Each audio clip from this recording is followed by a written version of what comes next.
Vaikach Hashem Elohim et Ha'adam. Y tomó Hashem Elohim al hombre. Vayaniheu Began Eden. Y lo colocó en el jardín del Edén.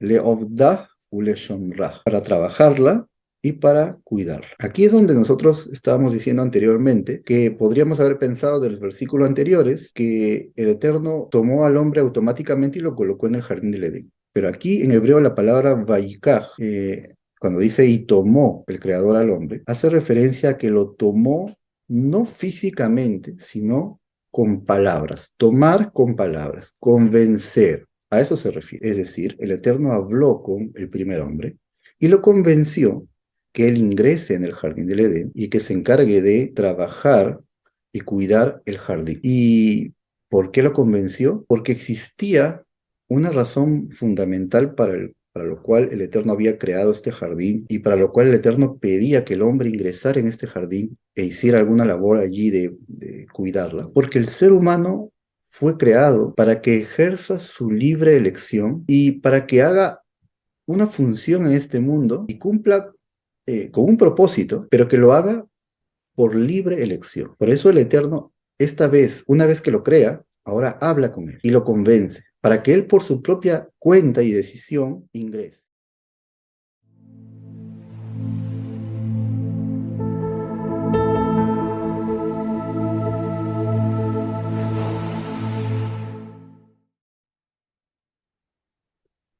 Shalom a todos, bienvenidos a Torah y Judaísmo. Mi nombre es Israel Meiri y en esta oportunidad nos toca estudiar el capítulo 2 del libro de Bereshit, el libro de Génesis.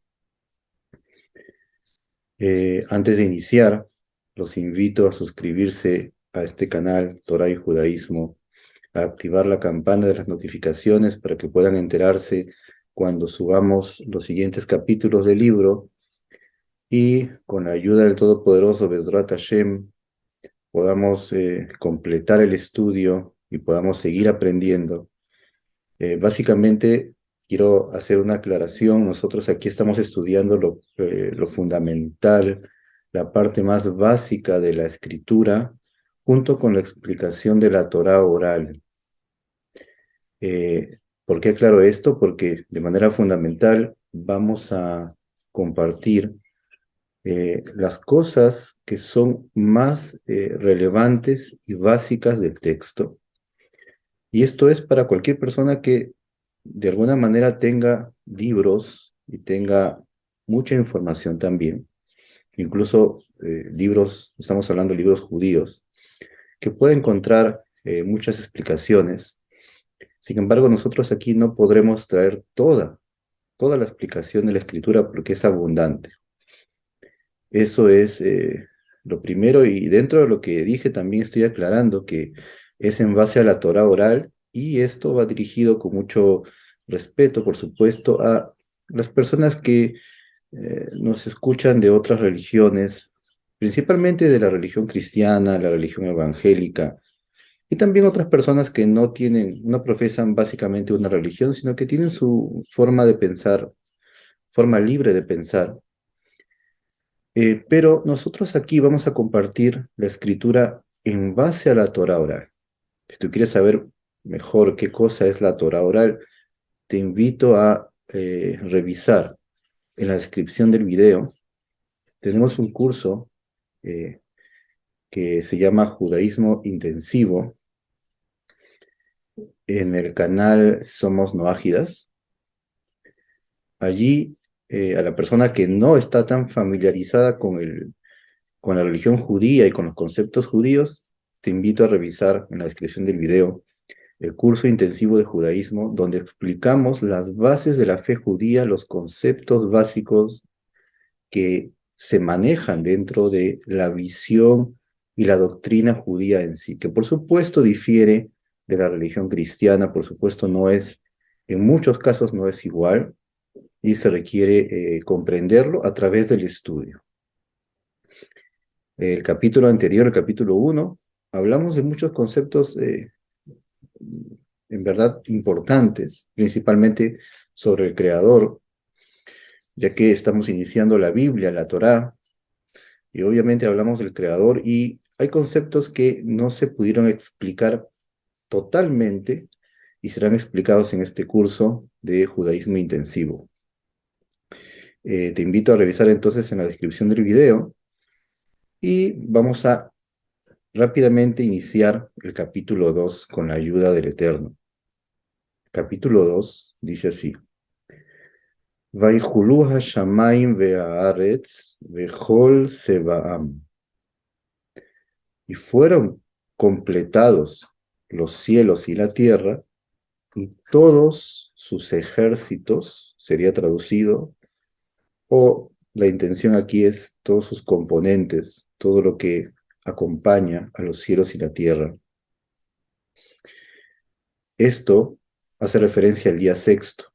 Terminando el día sexto, se completaron no solamente el cielo y la tierra, que como estudiamos, habían sido creados de materia prima, sino que ahora fue desarrollada la creación. Y una vez que se terminó, eso se terminó el día sexto. Fueron completados allí todo lo que habría en los cielos y en la tierra. Versículo 2. Vaijal Elohim Bayoma Shevi'i. Y terminó Dios en el día séptimo, Melachto Asher Asa, su labor que había hecho. Vaishvot Vayoma Shevi'i, y cesó en el día séptimo, Mikol Melachto Asher Asa, de toda la labor de él que había hecho. Bien, esto es ampliamente conocido, que el eterno Creador bendito creó su mundo en 6 días y el séptimo descanso. Aquí el versículo nos da eh, para, digamos, para prestar un poco más de atención, donde dice que terminó Dios en el día séptimo. Y en verdad, el Eterno no terminó dentro del día séptimo, sino que terminó en el día sexto. Y cuando inicia el día séptimo, a partir que inicia, el momento exacto que inicia el séptimo día, el Eterno cesa de crear. Es decir, dentro del día séptimo, el Eterno no continúa creando nada. En el momento exacto en que el día sexto termina y el día séptimo inicia, en ese momento, en ese filo, en ese límite exacto entre el término del día sexto y el inicio del día séptimo, en ese momento es donde el Eterno cesa su creación. Por eso dice en hebreo aquí, Vaishvot, Vayoma Shevi'i, y cesó. Y aquí a lo que queremos enfatizar es que está escrito en la Torá que cesó en el día séptimo. ¿Qué significa que cesó en el día séptimo? No que ingresó el día séptimo y estando dentro del día séptimo, el Eterno cesó ese día, lo cual nos daría a entender que también un poco del día séptimo el Eterno pudo haber creado algo. No, el Eterno cesó exactamente al finalizar el sexto día. Y tan exacto fue, porque Él es el Todopoderoso, su exactitud es tan grande que se ve como que cesó exactamente en el séptimo. Por eso dice que cesó en el día séptimo. Pero ¿qué significa en el día séptimo? No dentro, sino exactamente en el inicio, en el segundo que inició el séptimo, inmediatamente allí cesó el creador de toda su obra. Sigue diciendo aquí, Vaivarech Elohim et Yom Shevi'i, y bendijo Dios al día séptimo, Vaikadesh Oto, y lo santificó. Kivo Shabbat, porque en él cesó Mikol Melachto, de toda su labor, Asher bara Elohim la Azot, que creó Dios para realizar. Aquí vamos a hacer una aclaración. La Torá nos dice aquí que el Todopoderoso bendice el día séptimo y lo santifica, justamente porque en ese día Él cesa, es decir, al inicio del día, como dijimos, Él cesa de crear todo. Pero el versículo no nos dice que el Todopoderoso ordena a Adán y a su esposa que guarden el día séptimo o que hagan algo especial en ese día o que lo cumplan de alguna manera. El Eterno no da ninguna orden a Adán y a la humanidad que está por venir sobre guardar el día séptimo de la creación.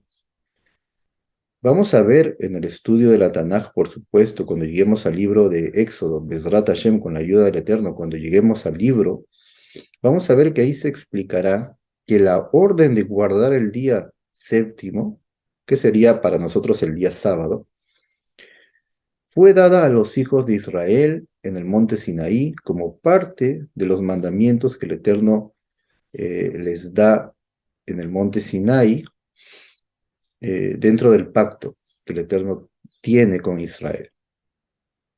Siendo así, tenemos que aclarar esto porque mucha gente al leer la historia de la creación encuentra desde el inicio, desde la creación misma, que el Eterno santifica el día séptimo, que el Eterno bendice el día séptimo, como está escrito aquí en este versículo. Y ellos sienten, muchos de los que leen sienten o interpretan que esto sería entendido como que el Eterno está diciendo a toda la humanidad, tanto judíos como no judíos, que guarden el día séptimo. Pero esto es un error, no es así. El Eterno no lo manda y lo vemos tal cual en la Escritura. No hay un mandato.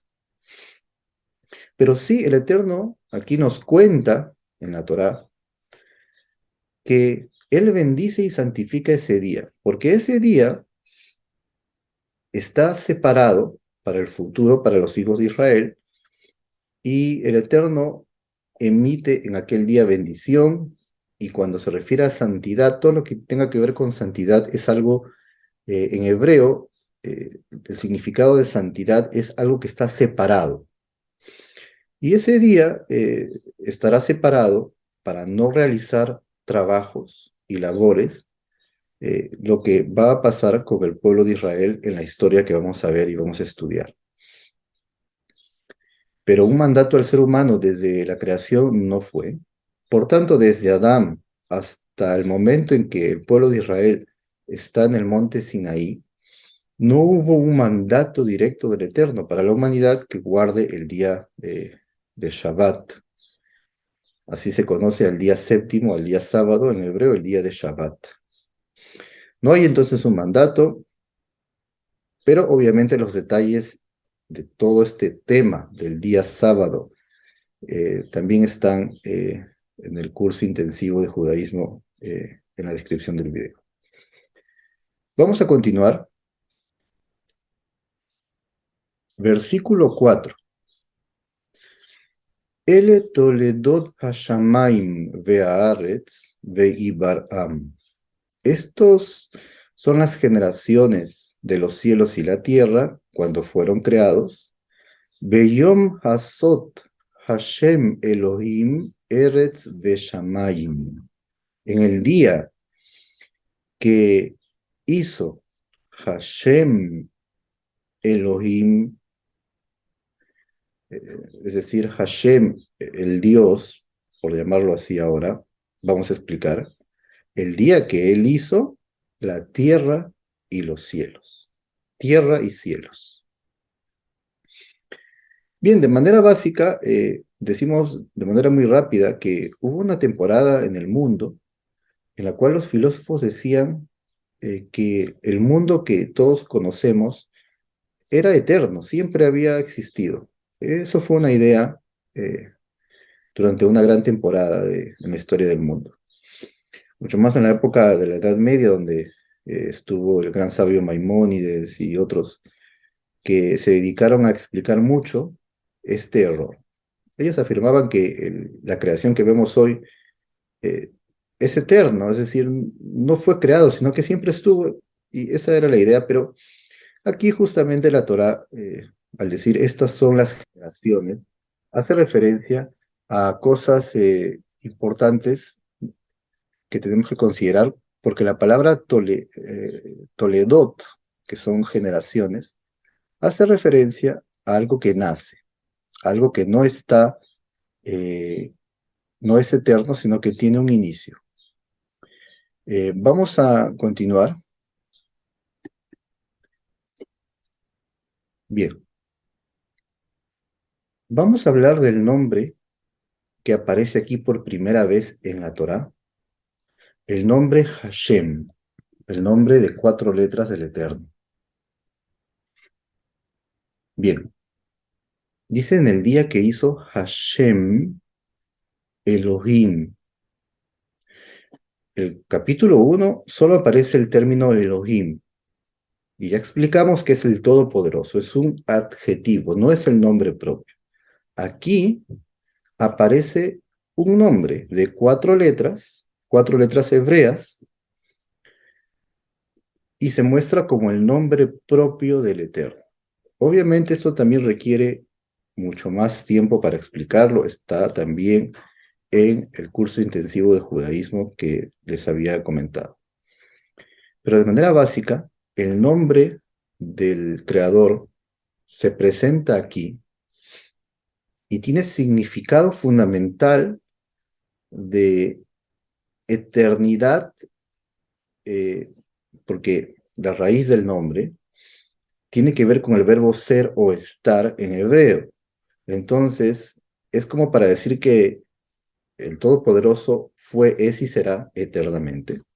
Y ese es el significado fundamental eh, el más básico del nombre de 4 letras. Ahora, también esto requiere muchísimo tiempo para explicar, pero de manera básica, la pronunciación del nombre de 4 letras está en el presente oculta y no se conoce, a pesar que muchos afirmen conocerla.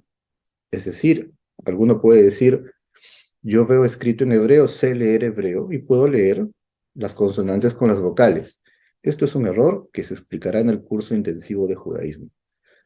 Pero la pronunciación exacta del nombre del Eterno no es conocida el día de hoy, en el presente.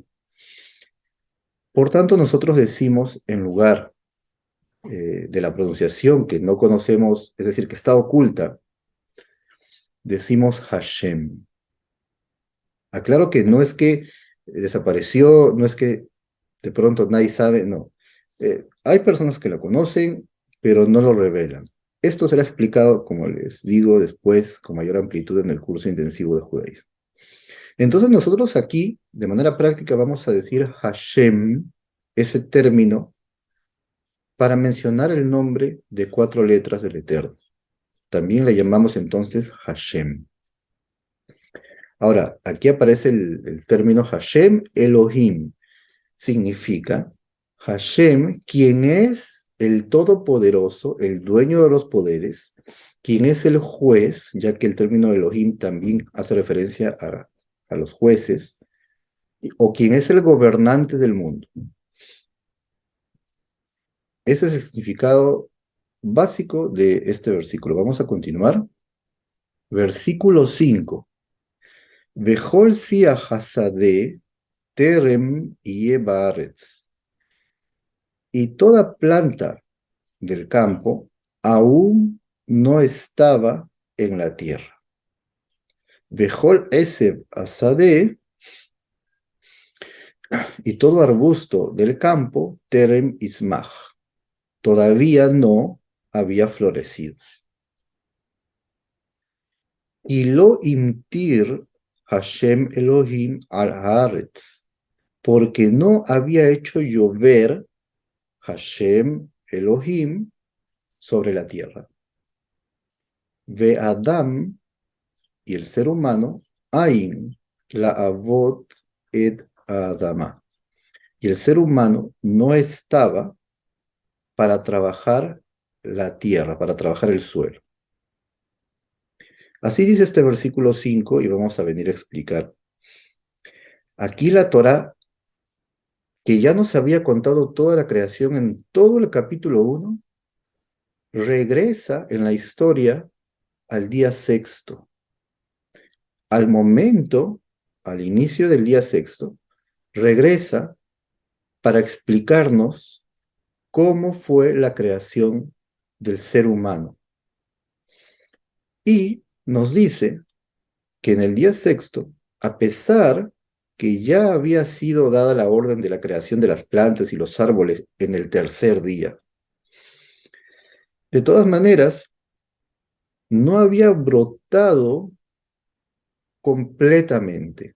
Es decir, había sido creado, había brotado un poco al ras del suelo, pero no había salido plenamente, como lo vemos hoy, porque para ello tenían que descender lluvias que aporten a digamos, a la tierra el efecto de las lluvias y que hagan florecer las plantas que el Eterno ya mandó el tercer día. Pero el sexto día aún no habían florecido, no habían salido plenamente, porque no habían caído lluvias. ¿Y por qué no habían caído lluvias?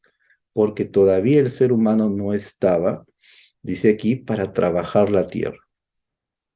Sin embargo, en la Torah oral, más allá de lo que quiere decir que el ser humano esté presente para que haga el trabajo de la tierra, todo lo que la tierra necesite para que florezcan las plantas o los árboles.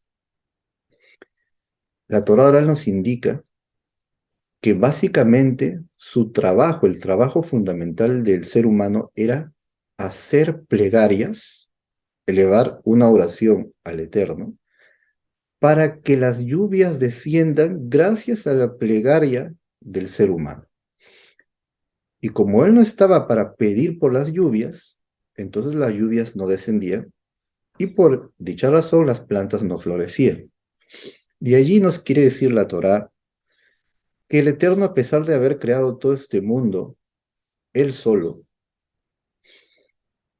una parte de este mundo, del desarrollo de este mundo, tiene que ver con la intervención del ser humano. Y las plantas y los árboles representan también el sustento material. Y cuando el ser humano pide al Eterno para que caigan lluvias, lo que está pidiendo es que le envíe su sustento también. Es decir, las lluvias también representan el sustento. Y la persona hace una plegaria al Eterno pidiendo que sean enviadas las lluvias. Las lluvias descienden y las plantas florecen y el producto de la tierra, de ese producto se beneficia el ser humano y recibe su alimento. Esto es una enseñanza para nosotros que a pesar que cada persona en este mundo, en base a su trabajo, consigue su sustento, básicamente su sustento proviene de la plegaria que la persona haga al Eterno, es decir, que debe pedirle a Él que el Todopoderoso le envíe ayuda en todos los asuntos que tienen que ver con el sustento material y que no se olvide que no solamente tiene que trabajar para obtener el sustento, sino que tiene que pedírselo, porque en las manos del Eterno está el sustento de toda persona. Vamos a continuar. Versículo 6.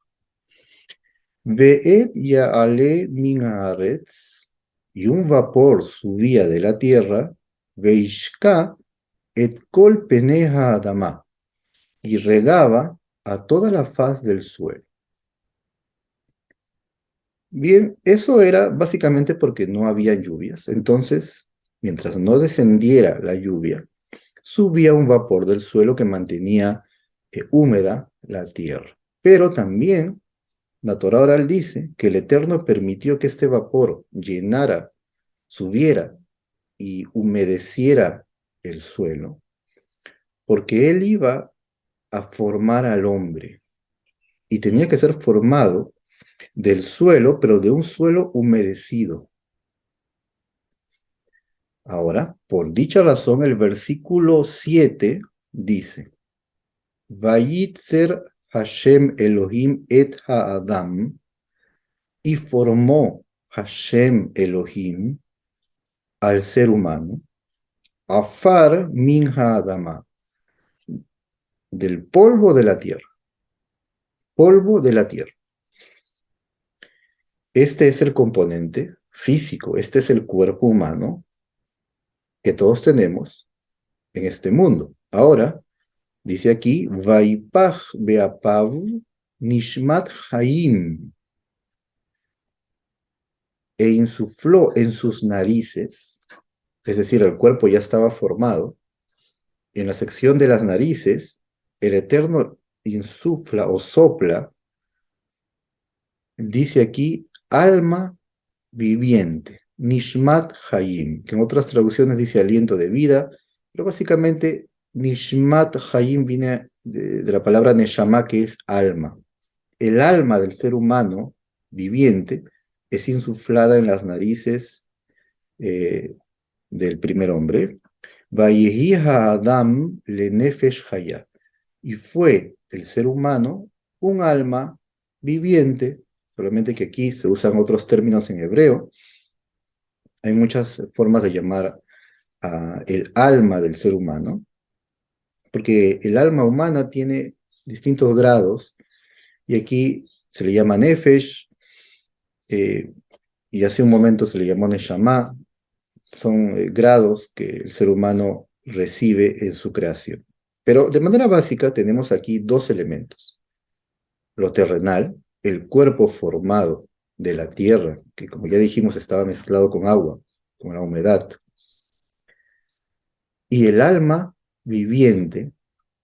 Entonces son dos componentes opuestos. El alma, todo su interés es lo espiritual, pero el cuerpo está conectado con todos los asuntos terrenales. Cuando dice al final que él fue un alma viviente, no solamente nos dice que de pronto el primer hombre ya tiene vida, sino que también nos dice que no fue creado como un niño, sino fue creado directamente como un adulto, como una persona que ya puede caminar, ya puede moverse, es decir, ya con todas las facultades. Y justamente el Eterno decidió insuflar el alma a través de la nariz, que es el miembro del cuerpo que se encarga de recepcionar el aire y expulsar.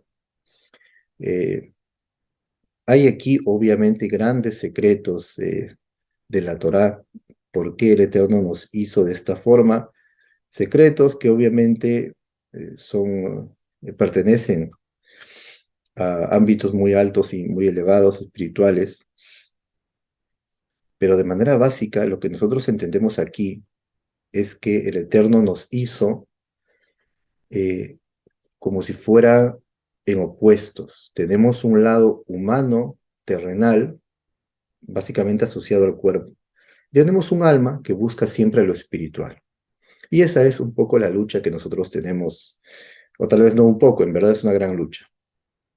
Por otro lado, hay que enfatizar también que es cierto que el Eterno crea el cuerpo humano lo crea del polvo de la tierra, de la misma tierra, como ya dijimos, un poco con agua, pero en realidad la Torah oral indica que el cuerpo humano fue creado eh, básicamente de los cuatro elementos. Es decir, los cuatro elementos, fuego, aire, agua y tierra, de esos cuatro elementos fue formado el cuerpo humano. Solamente que la Torah menciona la tierra, el suelo, el polvo de la tierra, lo menciona porque es o fue el elemento mayoritario. Pero en realidad los demás elementos, como el agua, el aire y el fuego, estaban en distintos porcentajes, y de la mezcla de esos cuatro elementos fue formado muchos más elementos que brotan de allí. Así lo hizo el Eterno. Y finalmente se formó los órganos y el cuerpo humano en sí. Vamos a continuar. Entonces, de manera básica, lo que se contó en el capítulo 1 ahora se está describiendo lo que pasó el día sexto. El versículo 8 dice así: Vaita Hashem Elohim Gan Be'eden Mikedem. Y plantó Hashem Elohim un jardín en Eden al oriente. Vayasem Sham et Haadam Asher Yatzar. Y colocó allí al ser humano, al hombre que formó. Bien, aquí es donde vamos a ingresar al tema y el estudio del jardín del Edén. Aquí nos dice la Torá que el Eterno plantó un jardín en Edén. Entonces, en primer lugar, vemos que hay dos cosas. Hay Edén y el jardín del Edén. Son dos lugares distintos. Entonces, el Eterno creó primero un Edén, es decir, un lugar especial, que la palabra Edén tiene que ver con lo placentero. Y a ese lugar eh, le creó, o plantó en este caso, un jardín al oriente de este lugar llamado Edén. El Eterno planta este jardín. Ahora, aquí habla en pasado y la Torah ahora le indica que el Eterno plantó este jardín no el día sexto, sino el día tercero, cuando mandó y ordenó que las plantas crezcan. Él allí plantó, el Eterno mismo plantó el jardín en Edén. Sin embargo, acabamos de decir que las plantas todavía no habían salido hasta la plegaria del ser humano.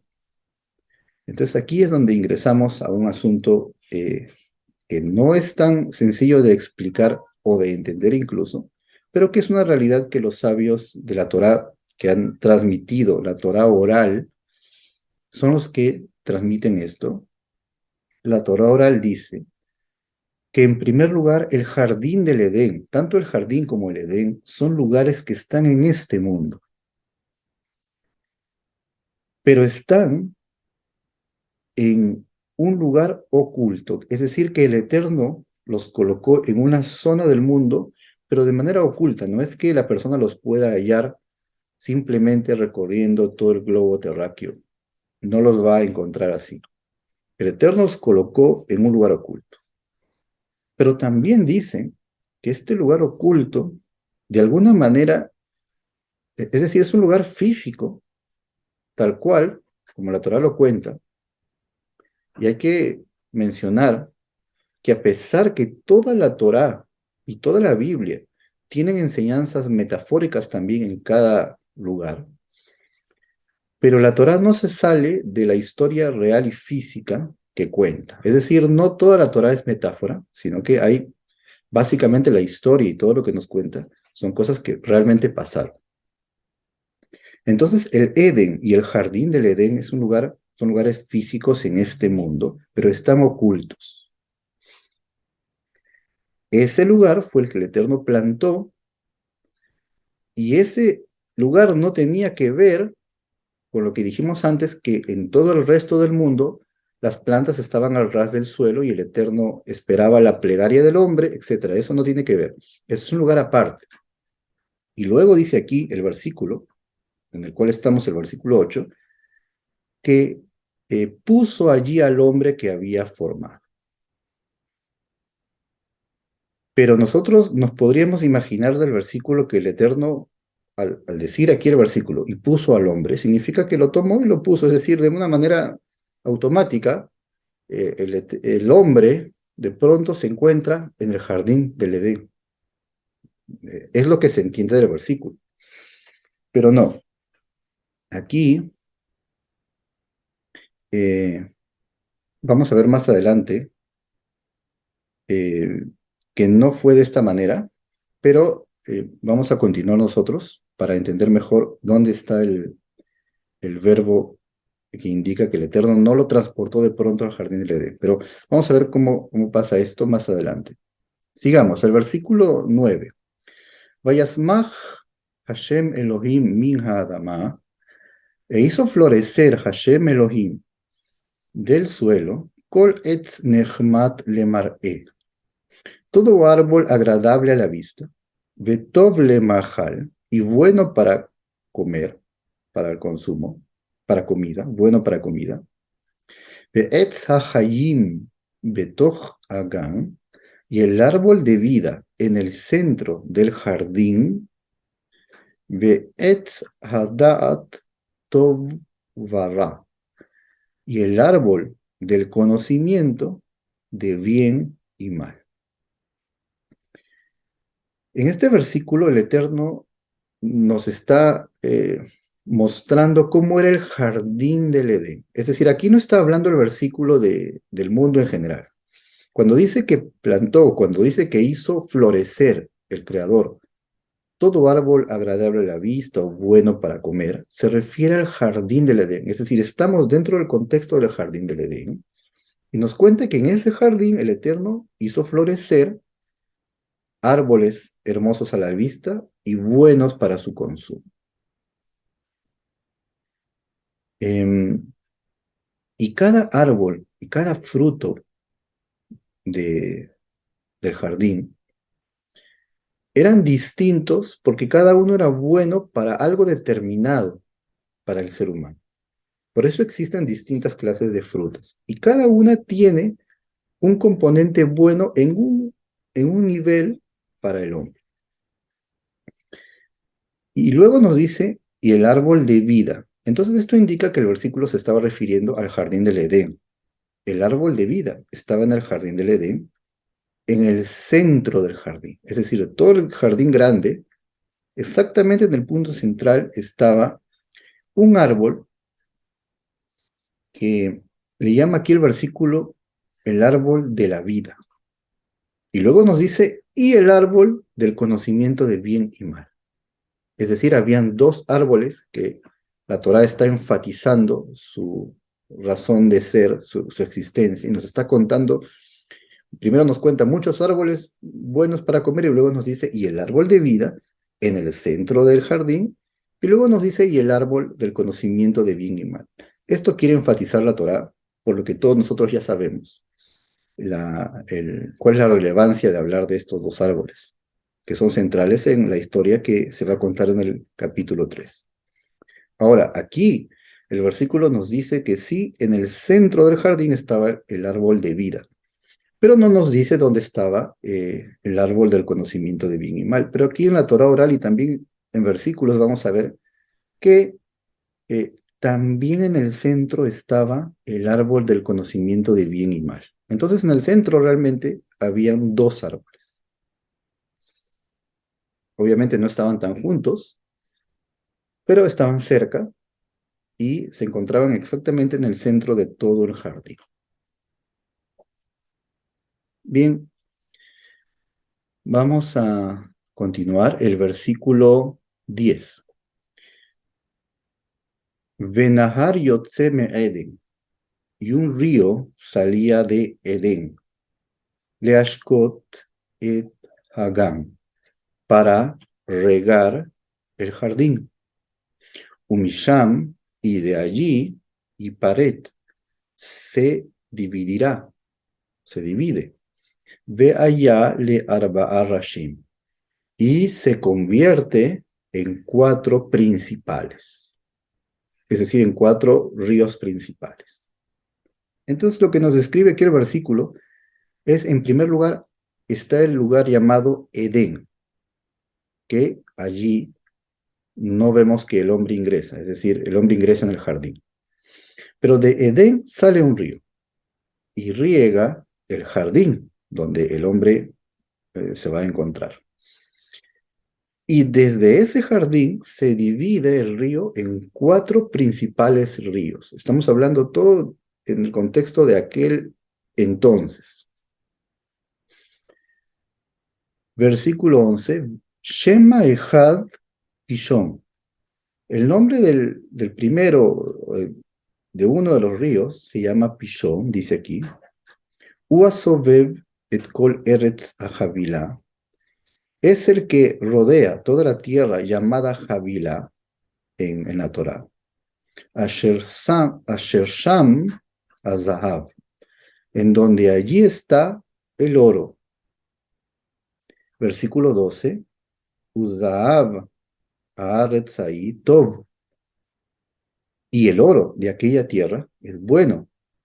Sham Avedolach, allí está el Vedolach, Ve'even Ashoam, y la piedra llamada Shoam. Así dice. Vamos a explicar entonces.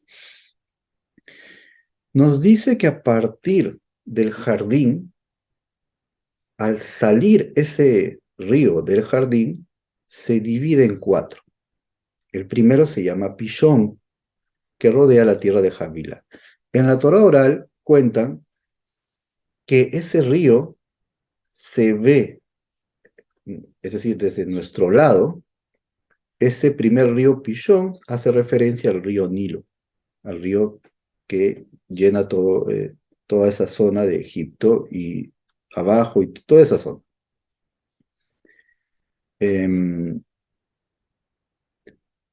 y habla que el oro de allí es bueno, que es decir, es un lugar donde hay oro, pero aquí hace referencia no tanto al oro de la tierra, sino al oro, había oro debajo del río, es decir, en las profundidades del río se podría encontrar oro, todo esto en aquel entonces.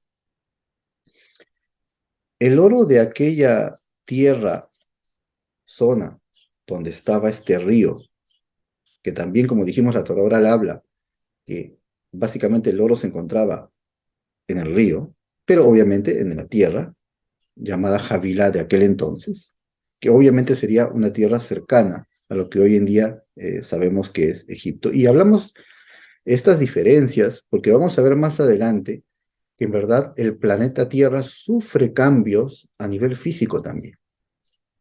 Por tanto, no podemos decir que el mapa de hoy en día es exacto a lo que había en ese entonces. Por eso decimos, hacemos estas comparaciones que no son tan exactas.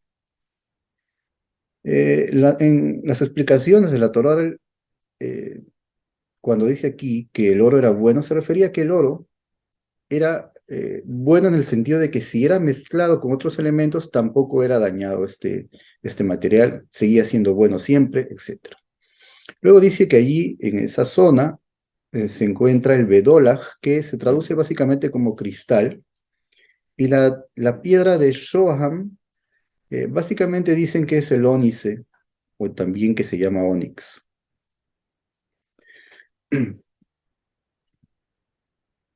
Seguimos. El versículo 13. Veshem Anahara Sheni Gijón. El nombre del río segundo se llama Gijón. Uasovev et kol Eretz Kush. Es el que rodea toda la tierra de Kush. Kush es lo que hoy en día se conoce como Etiopía. Este río se llama Gijón y los explicadores de la Torah oral dicen que sería lo que hoy en día vemos como el río Ganges, cerca de la India.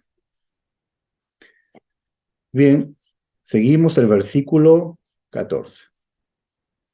Veshem Hanahara Shelishi Hidekel. El nombre del río tercero se llama Hidekel. U Aolech Kitmat Hashur. Es el que va al oriente de Ashur, que es Asiria.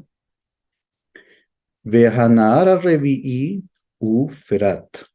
Y el río cuarto es Prat, que es el río Éufrates.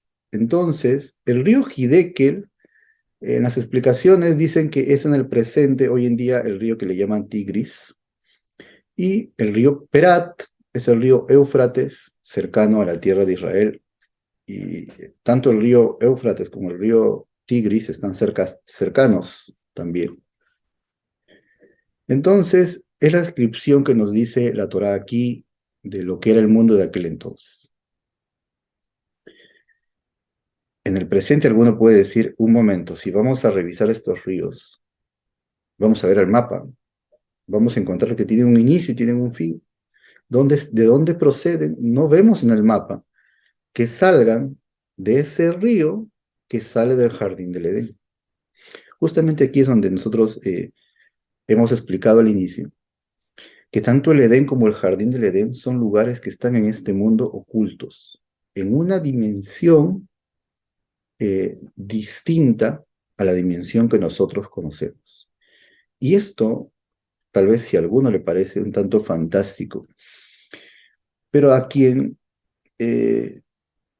ha revisado un poco investigaciones sobre estos temas, que puedan existir otras dimensiones dentro de este mismo planeta, encontrará que hay muchas historias y hay muchos testimonios y hay muchos casos Y hay mucho que se revisa de este tema, que puedan existir lugares en dimensiones diferentes a la que vemos nosotros. Es un tema, obviamente, que necesita mucho más tiempo para concentrarse en él.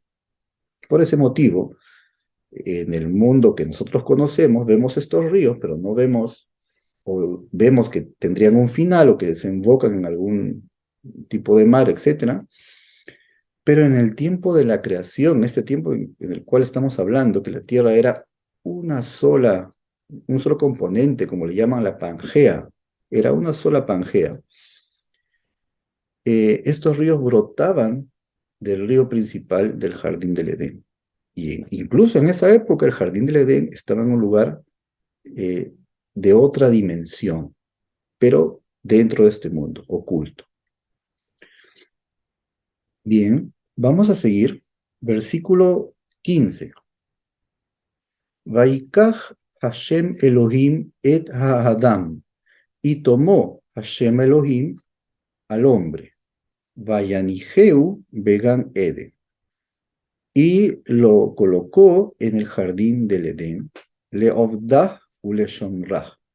Para trabajarla y para cuidarla. Aquí es donde nosotros estábamos diciendo anteriormente que podríamos haber pensado de los versículos anteriores que el Eterno tomó al hombre automáticamente y lo colocó en el jardín del Edén. Pero aquí en hebreo la palabra vaikaj, cuando dice y tomó el creador al hombre, hace referencia a que lo tomó no físicamente, sino con palabras. Tomar con palabras, convencer, a eso se refiere. Es decir, el Eterno habló con el primer hombre y lo convenció que él ingrese en el jardín del Edén y que se encargue de trabajar y cuidar el jardín. ¿Y por qué lo convenció? Porque existía una razón fundamental para lo cual el Eterno había creado este jardín y para lo cual el Eterno pedía que el hombre ingresara en este jardín e hiciera alguna labor allí de cuidarla. Porque el ser humano fue creado para que ejerza su libre elección y para que haga una función en este mundo y cumpla con un propósito, pero que lo haga por libre elección. Por eso el Eterno, esta vez, una vez que lo crea, ahora habla con él y lo convence, para que él por su propia cuenta y decisión ingrese en el jardín. Bien, hay obviamente mucho más, pero esto es lo fundamental. Fue la voluntad del Eterno que incluso fuera decisión de él también el hecho de ingresar al jardín. Es decir, a partir del ser humano es creado, tiene que comenzar a tomar sus propias decisiones. Y aquí el Eterno le convence, le habla al respecto y él acepta. Así fue la voluntad del Eterno. Sabemos que el Todopoderoso puede en un segundo colocar al hombre de donde lo creó y colocarlo en el jardín del Edén sin preguntarle, pero no fue esa la voluntad del Eterno, sino que él tomara sus decisiones. Bien, vamos a continuar. Versículo 16. Vaisav Hashem Elohim al Haadam lemor. Y mandó Hashem Elohim al hombre diciendo, Mikol etz agan ajol tohel. De todo árbol del jardín comerás. Versículo 17. Umeetz adaat tov varra lo tohal mimenu. Y del árbol del conocimiento de bien y mal no comerás de él.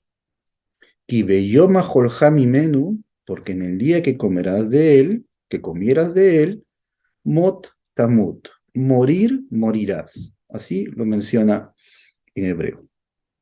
Aquí tenemos entonces la famosa primera orden que el Eterno le da al ser humano, que le dice, de todos los árboles del jardín puedes comer, pero de este no.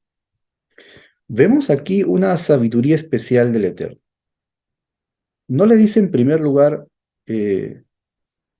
mi orden es que no comas de este jardín. No, le dice en primer lugar, tienes en el jardín muchos árboles de los cuales tú puedes comer.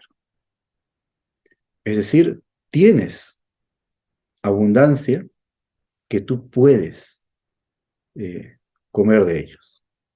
Entonces allí el hombre siente que el Eterno le está brindando de su abundancia. Es decir, no viene en primer lugar con la prohibición, con la orden de está prohibido, no, viene para enseñarle que él creó un mundo bueno para él. Después de decirle eso, dice, pero hay un árbol que no es bueno para ti. De ese no comerás, de ese no comas, porque no es bueno para ti. Pues el día que comas de él, morirás. Significa que antes de eso no había muerte. Ahora, morirás no significa que cuando comiera del fruto de ese árbol, en ese momento iba a suceder que como si fuera un veneno, lo iba a matar e iba a morir. No, la palabra morirás se refiere a que iba a ser digno de la pena de muerte. Se iba a ser culpable y merecedor de la pena de muerte, y esa pena de muerte iba a ser ejecutada en el momento en que el Eterno lo decidiera. Así también este mismo lenguaje de Mot, Tamut, morirás, también fue utilizado en aquella historia donde el rey Salomón le dijo a una persona, no salgas de Jerusalén porque el día que salgas de Jerusalén serás digno de muerte. Y es la misma frase, Mot, Tamut, dice aquí también, eso está en Reyes, Primera de los Reyes, capítulo 2, versículo 37. Dice, ve allá Beyón Setejá, y cuando salgas, ve a Bartaet Nahal Kidrón y pases el arroyo de Kidrón, Yadot te da, debes saber Kimot Tamut, que morirás, o sea, se refiere a la misma frase, pero no quería decir que el hombre que saliera de Jerusalén, una vez que salga, caería muerto, no, se refería a que sería digno de muerte. Bien, con respecto al árbol, entonces, del conocimiento de bien y mal, decimos lo siguiente, el Eterno creó desde el inicio el bien y el mal, la posibilidad de escoger entre el bien y el mal. Esos dos conceptos existieron desde el inicio de toda la creación. El Eterno crea al hombre y el hombre tiene que escoger entre el bien y el mal. Y cuando fue creado, ya existía esa posibilidad de escoger entre el bien y el mal. Y durante su vida, él tenía que caminar en esa libertad de elección. Es decir, existía la posibilidad del bien y del mal.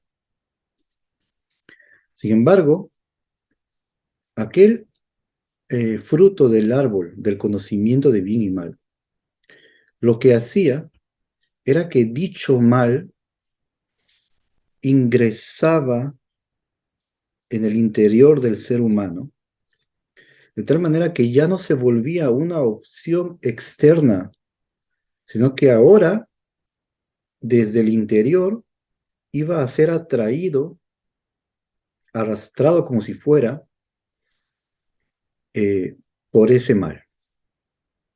Y esto iba a ser una lucha muchísimo más difícil y fuerte para el ser humano. Por eso el Eterno le dijo que no consumiera del fruto del árbol del conocimiento de bien y mal. Y esa es la razón de la orden. Bien, vamos a continuar con la explicación, pero antes, la Torá oral nos cuenta algo que no está escrito de manera eh, evidente en el texto, pero que está entre líneas, y el estudio de todo eso será explicado en el curso intensivo de judaísmo, que el Eterno no solamente le mandó a Adán que no comiera del fruto del conocimiento de bien y mal, sino que también le ordenó para él y para toda la humanidad que vendría después 6 mandamientos principales. No hacer idolatría, no blasfemar el nombre del Eterno, no asesinar, no cometer inmoralidad sexual, no robar y establecer cortes de justicia. 6 mandamientos globales principales para toda la humanidad. Y la misión de él iba a ser no solamente cumplir estos mandatos, sino enseñarlos a las futuras generaciones. Pero los detalles de todo esto serán explicados en su lugar en el curso de judaísmo intensivo. Vamos a continuar ahora el versículo 18. Vayomer Hashem Elohim, lo tov heyot ha'adam levado, lo ezer kenegdo. Y dijo Hashem Elohim, no es bueno que el hombre esté solo. Le haré para él ayuda correspondiente a él, ayuda frente a él, literalmente. ¿Por qué dice que no es bueno que el hombre esté solo? En realidad, hay muchos motivos, pero el fundamental es porque el ser humano fue creado en esencia para que pueda, para que no sea una persona solitaria, sino que para que pueda desarrollar comunicación con un prójimo, para que pueda unirse en el interior, que su alma se conecte con el alma de un segundo, de otra persona, y sea un ser sociable, sea un ser que necesite la comunicación con otros. Y estando solo, no iba a ser bueno para él. Y también, dentro de esa necesidad humana de asociarse con alguien, estaba el lado que el Eterno creó, que el Eterno creó todo el masculino y femenino. El ser humano en ese momento era solamente Adán, y el lado femenino que el Eterno creó en el interior de Adán no estaba presente para que formen pareja y para que traigan descendencia al mundo. Entonces las futuras generaciones, la raza humana en sí necesitaba de la unión de una pareja.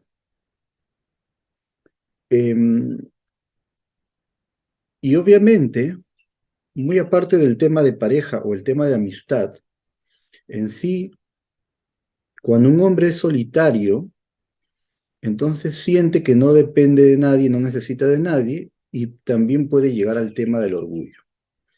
Y en el hombre existía el peligro de ser orgulloso por no tener a nadie más con él y ser solamente él el único en la creación. Todo esto que hemos descrito son asuntos que requieren obviamente mucho más explicación, pero son fundamentales. Una persona sola que cree que puede resolver todo solo tiende al orgullo. Y el orgullo es la raíz fundamental del mal y es la raíz principal de aquello que produce la separación entre el creador y el ser humano. Es decir, el pecado en sí, cualquier pecado que fuera, produce una separación entre el creador y entre la persona. Pero el orgullo es lo que desconecta de manera completa. Es la parte más fundamental e importante. Con todo esto, el ser humano necesitaba y necesita, y en este caso mucho más el varón, necesita una pareja, necesita a una esposa, a una mujer en su vida, pero también necesita buenos amigos, un buen amigo, por lo menos uno, aunque sea, porque está escrito también en el libro de Eclesiastés 4:9. Tovima shenaim min ha'echad. Es mejor dos que uno. Y esto es porque el ser humano requiere de un buen amigo y requiere de una buena pareja para aquella persona. Y aunque el tema es obviamente inmensamente amplio para desarrollarlo, de manera básica, todo ser humano necesita tener una pareja o un buen amigo. Y por supuesto que sea bueno. que lo influya para bien, que le ayude a ver las cosas que están equivocadas y que lo impulse a ser mejor. Bien, hasta aquí podemos decir que básicamente el ser humano fue creado con la necesidad de asociarse con alguien, pero en este caso su principal socia sería su esposa, su mujer en este caso. No es bueno que el hombre esté solo, le haré una ayuda. En realidad sabemos que este tema de pareja es muy amplio y no vamos a desarrollar todo lo que podríamos encontrar aquí con respecto al tema de pareja que se encuentra en este versículo. Pero sí, lo fundamental es que si lo vemos en un cuadro más simple, le haré una ayuda frente a él. Y cuando es frente a frente, significa que estando así en esta figura pequeña que queremos compartir, se pueden ayudar. Y si uno se desvía, el otro puede tomarlo y tratar de que no se desvíe. Ese es el punto fundamental donde dice frente a él. También por eso hay una explicación muy conocida que dice que si el hombre es digno, su esposa será ayuda. Y si no es digno, entonces será como un rival en el sentido de que va a ir en contra de las malas acciones que él pueda hacer, etcétera. Como dijimos, es un tema bastante amplio. Pero de manera fundamental es esto. El Eterno quiso que existiera una pareja, que sean socios, y que esa sociedad, dicha sociedad, sea en una unión sana y correcta entre ambos. Es lo que de manera fundamental se puede decir, porque como ustedes se podrán dar cuenta, es un tema que requiere de horas, días y años para desarrollarlo y podamos aprender muchas más cosas del asunto de pareja de este versículo solamente. Bien, aquí tenemos entonces una pregunta, y es que, bueno, el Eterno creó a los animales, macho y hembra. ¿Por qué de un solo instante no crea al hombre y a la mujer del mismo momento, del mismo instante? ¿Y por qué pasa esto que el hombre es creado primero solo y luego viene la creación de la mujer? La creación de la mujer está en el capítulo 2. Y antes de responder esta pregunta, nosotros no vamos a ingresar en todas las cosas que se dicen, que es sabido ya que se dice, con respecto a la eh, primera mujer de Adán, la segunda mujer de Adán y todo ese tema, porque son temas que pertenecen a asuntos espirituales y que si no son explicados de manera correcta, de manera clara, todo esto provocaría, en vez de enseñarnos, provocaría mayor distorsión del concepto. Sin embargo, nosotros aquí estamos explicando la Torá de manera básica. De manera básica, el ser humano es creado primero a Adán y después se crea a su esposa llamada, más adelante vemos que se llamará Javá, que es traducido como Eva. Y aquí la pregunta, volvemos a la pregunta, ¿por qué no fue directamente los dos creados y listo? Por lo que vamos a ver a continuación. Vamos a ingresar un poco en los versículos que vienen y vamos a ver cuál es la idea básica aquí. Versículo 19. Vayitzer Hashem Elohim min ha'adamah kol hayat asadeh, y formó Hashem Elohim del suelo toda fiera del campo, Ve'et kol ofa shamayim, y a toda ave de los cielos, Vayave el ha'adam, y los trajo a Adán, al hombre, lirot ma ikralo, para que vea, para ver cómo lo llamará a cada uno de estos animales. ¿Cuál será el nombre de cada uno de estos animales? Vejol asher ikralo ha'adam nefesh haya ushemo.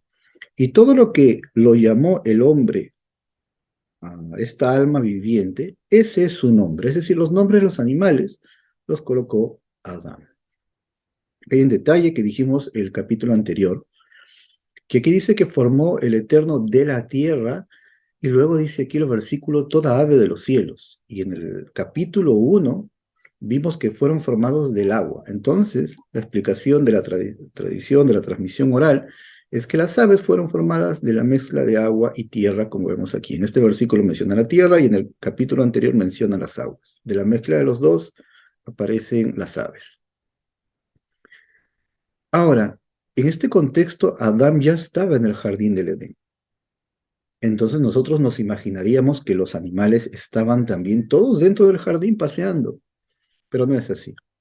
Los animales no estaban en el jardín del Edén, solamente Adán estaba él solo en el jardín del Edén.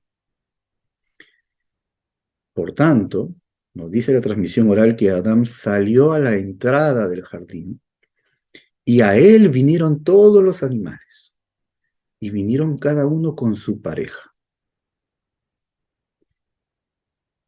en orden, vamos a decirlo como si fuera en fila, para que Adán, al verlos, les diera un nombre. ¿Y cómo Adán iba a poder hacer esto?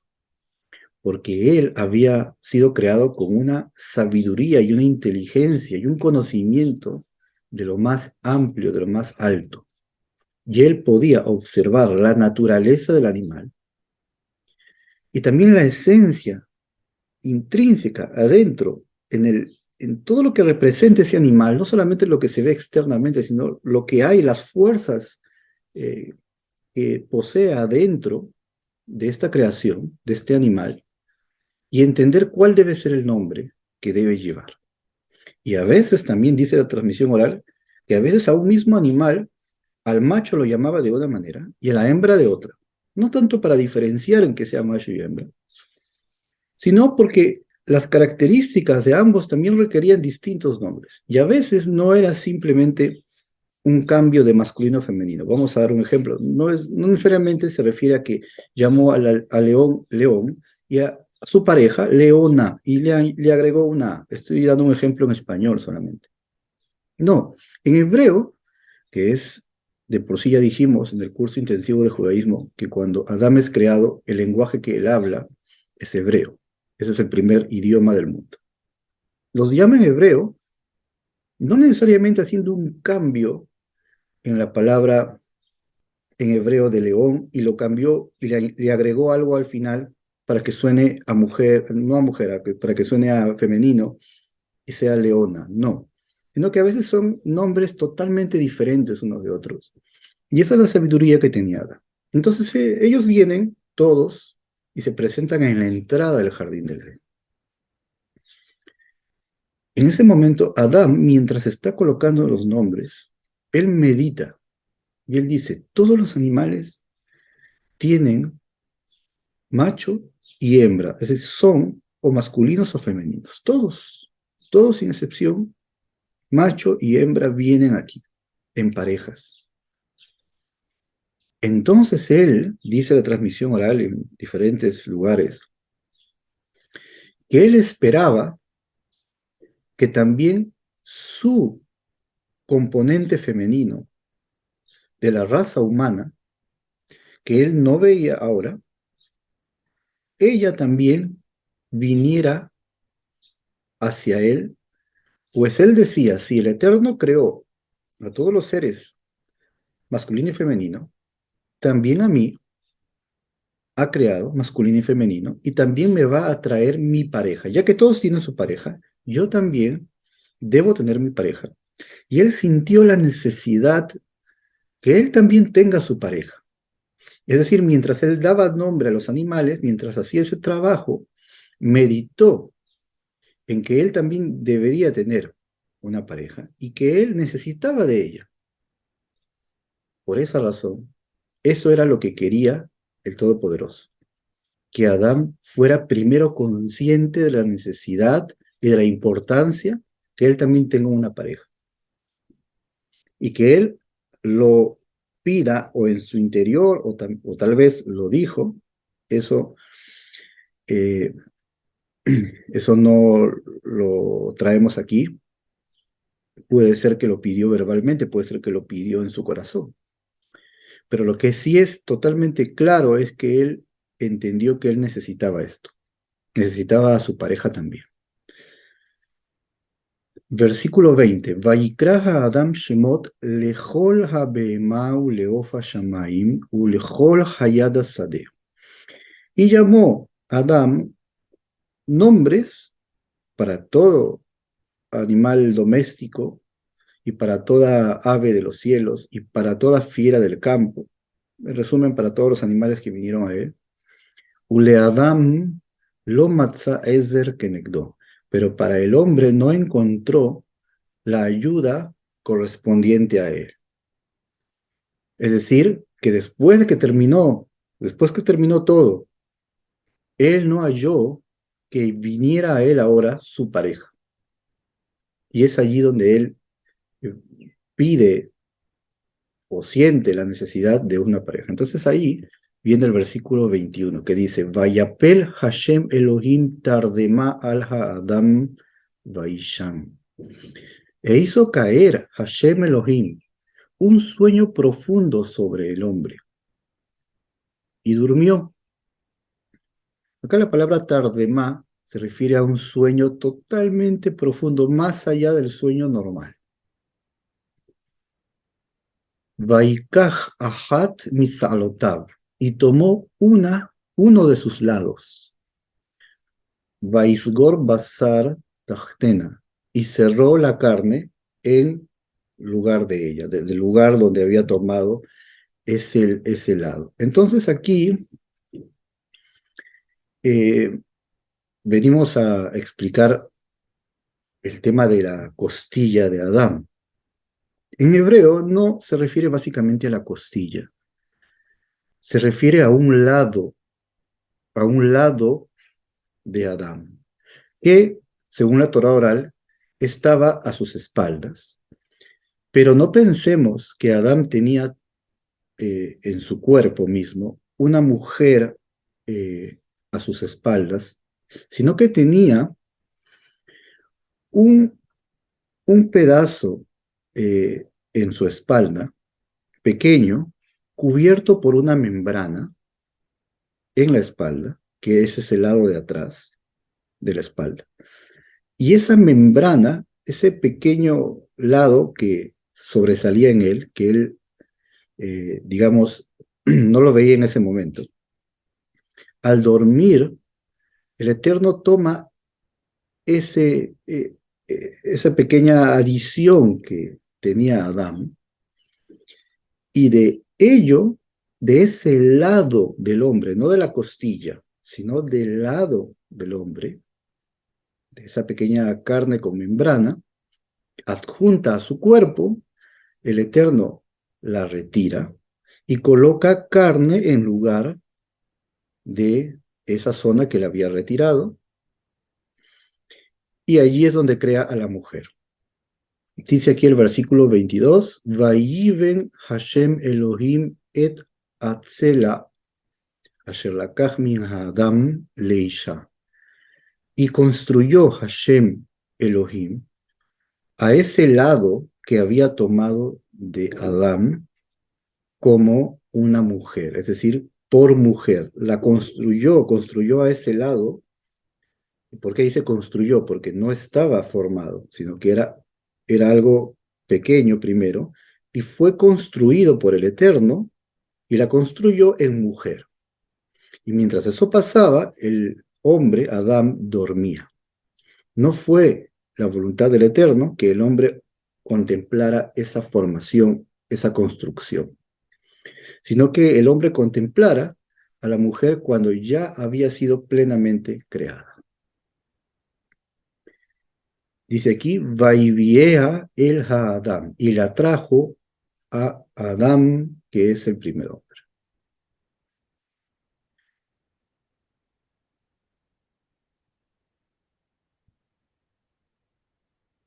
De manera básica, entre paréntesis, podemos decir que no era la voluntad del Eterno que aquella mujer eh, pasara algún tipo de mal sentimiento debido a que el hombre vio la construcción de ella, para no avergonzarlo. Bien, vamos a continuar. Versículo 23. Vayomer Hahadam. Y dijo Hahadam, el hombre, el primer hombre, Zot hapaam etzem meatzamai, ubasar mi besari. Esta vez es hueso de mi hueso y carne de mi carne. ¿Qué se refiere? Esta vez, es decir, ahora sí llegó la pareja que yo estaba esperando. Y es hueso de mi hueso, es decir, él entendió, él supo que de él fue creado, solamente que él no observó la creación, pero él tuvo el conocimiento cuando despertó que aquella mujer había sido formada de él, de su hueso y de su carne. Sigue diciendo, Lezot ikare isha, kimeish lukha zot. A esta será llamada mujer porque del varón fue tomada ella. Entonces aquí Adam hace un énfasis que solo esta vez es ella, la mujer que se encuentra frente a él, solamente esta vez ha sido formada de mi hueso y de mi carne, solo esta vez. Pero las mujeres del futuro, las mujeres que nacerán después, no van a ser formadas ni ser creadas como fue creada esta primera mujer, sino que nacerán con nacimiento normal, y solo esta vez, esta mujer es hueso de mi hueso y carne de mi carne, solo esta vez. Por tanto, a ella, a esta mujer, y también a todas las mujeres del futuro, se le llamará Isha, porque del Ish fue tomada. Debido a que la primera vez la mujer fue tomada del Ish, del varón, por eso tiene el nombre de Isha. Eso es lo que quiere decir de manera fundamental. Y aquí tenemos muchas enseñanzas importantes con respecto a la pareja y con respecto a cómo debe existir ese valor de pareja, cómo se deben valorar mutuamente y sentirse que están unidos y que el esposo vea a su esposa como parte de él mismo, hueso de mi hueso y carne de mi carne, que la sienta así y que la sepa valorar, y también la mujer al esposo, y todos estos temas tan amplios y tan profundos necesitan un momento aparte para ser explicados, pero todos provienen de estos versículos tan importantes. Versículo 24.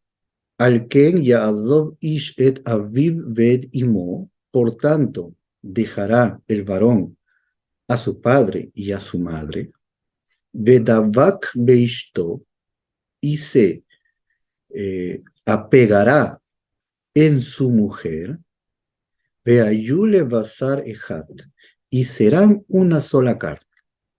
En primer lugar, esta frase no lo dice Adán.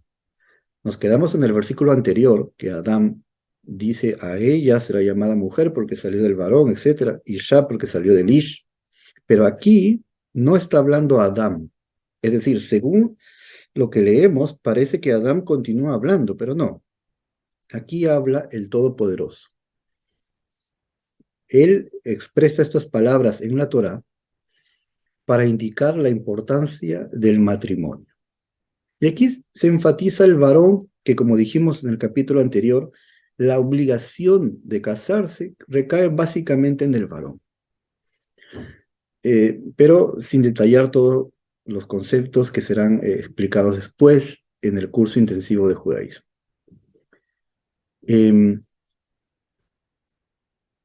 Entonces, cuando dice se apegará en su mujer y serán una sola carne, básicamente explican muchos de los sabios de la Torá, trayendo esto en nombre de la Torá oral, que aquí hay muchos significados. Básicamente, no solamente se refiere a la unión entre marido y mujer, sino también se refiere a que cuando tienen hijos, entonces de la unión de ellos viene a ser una sola carne en el hijo. De manera básica es esto. Y el versículo 25, con lo cual terminamos este capítulo, dice, Vayusheneyem arumim, y estaban ellos dos desnudos, Ahadam veishto, el hombre y su mujer, Veloit boshashu, y no se avergonzaban. Bien, aquí hay muchas cosas interesantes que decir para terminar. En primer lugar, la piel del ser humano no era la piel que tenemos, que poseemos hoy en día, con estas características. Era también piel, pero de la forma de las uñas.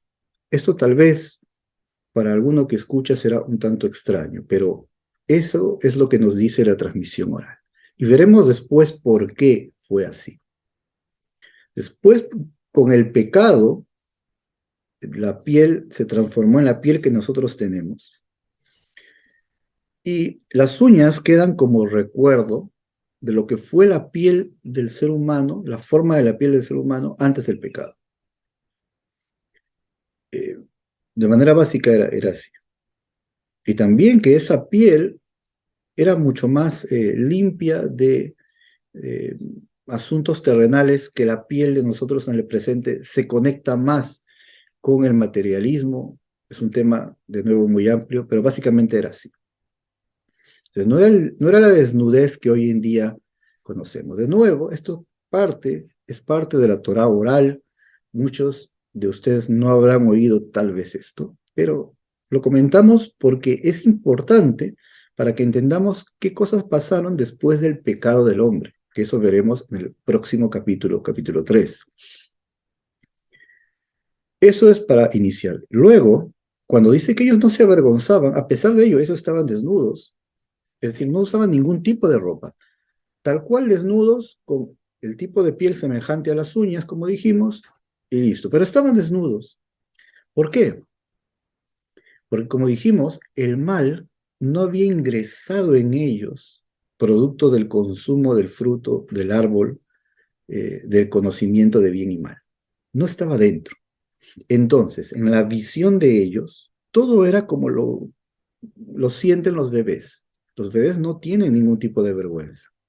Y también para Adán y su esposa en aquel momento, los órganos sexuales eran parte de todos los órganos del cuerpo humano y no había nada de negativo, no había nada de lo cual sentir algún tipo de vergüenza, de incomodidad, no había nada, sino que ellos veían que su cuerpo entero tenía una función y no había nada de lo cual sentir algún tipo de incomodidad. Así como cuando en el presente nosotros nos encontramos con personas y están vestidos, lamentablemente en este tiempo la moda hace que muy pocos estén realmente vestidos, casi no están vestidos, pero eso es un tema aparte.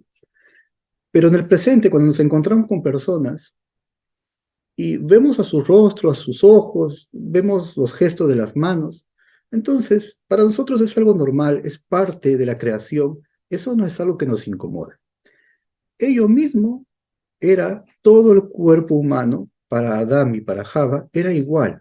Todos cumplían una función y no había nada de lo cual ellos sintieran vergüenza, incomodidad, algo negativo, porque el pecado y el mal no formaba parte del interior del ser humano. Eso fue lo que produjo el pecado del consumo del fruto prohibido, que ahora el ser humano, por lo menos cuando recién nace, no es consciente, pero llega un momento entre la niñez, entre la primera niñez y la segunda etapa de la niñez, hay un momento en que ya comienzan a sentir vergüenza, porque se activa eso que viene producto de este pecado que veremos en el siguiente capítulo. Pero hasta aquí, de manera básica, tenemos entonces que nos quedamos en el cuadro en el cual en el jardín del Edén ahora se encuentran Adán y su mujer, que vamos a ver más adelante que le va a poner el nombre de Javá, y ellos tienen una misión que cumplir en ese jardín, y estamos en el día sexto de la creación todavía, que fue el día en que el Eterno crea al hombre del polvo de la tierra, y ese mismo día coloca nombres a los animales, y ese mismo día él duerme y es formada la mujer. y todavía estamos dentro del día sexto. Todo esto nos transmite la Torah oral. Todavía no se termina el día sexto, todavía no llega el día séptimo, el día de Shabbat.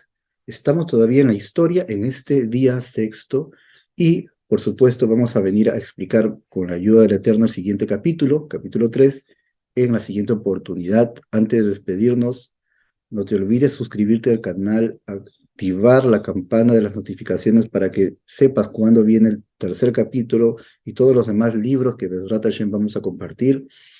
Revisa la descripción del video que tenemos otros estudios para compartir con ustedes también y que Bezrat Hashem, el estudio que hagamos de la Sagrada Escritura, no solamente sea para una información que nos pueda llamar la atención, sino para lograr cambios en nuestro interior, en nuestra forma de vivir y estemos mucho más cerca del Eterno y recibamos de este estudio mucho más fuerzas para vivir una vida correcta delante del Eterno. Sea esa su voluntad. Muchas verajot a todos. Shalom.